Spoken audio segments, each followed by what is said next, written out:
इश्क बड़ा बेदर्दी है, हर आशिक के तड़पावे। बड़ी किस्मत वाला प्रेम कहानी अपनता बनावे। ई प्यार के बंधन टूट गइल, किस्मतियो हमसे रूठ गइल। खुशिया से भरल खजाना भी क्षण भर में हमरो लूट गइल। हो ई प्यार के बंधन टूट गइल, किस्मतियो हमसे रूठ गइल। खुशिया से भरल खजाना भी क्षण भर में हमरो लूट गइल। केतनो खोजी नहीं लगाता पता, जा रे जा आए हवा, जाने के जाके बता। जा रे जा आए हवा, जाने के जाके बता।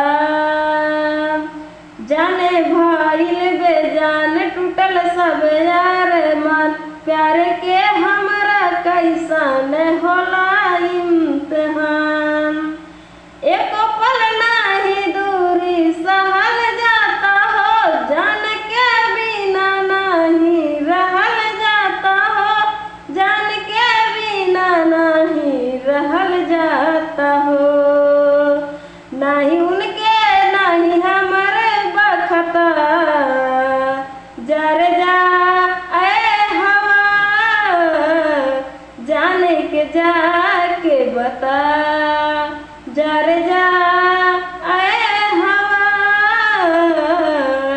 जाने के जाके बता।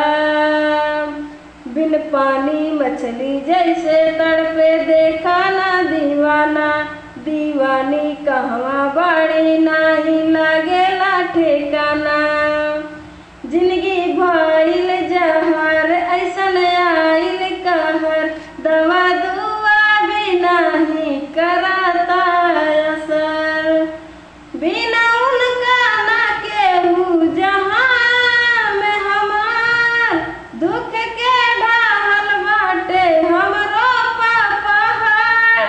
दुख के ढाल बाटे हमरो पहाड़। जब से अलगा भइल ता, जा रे जा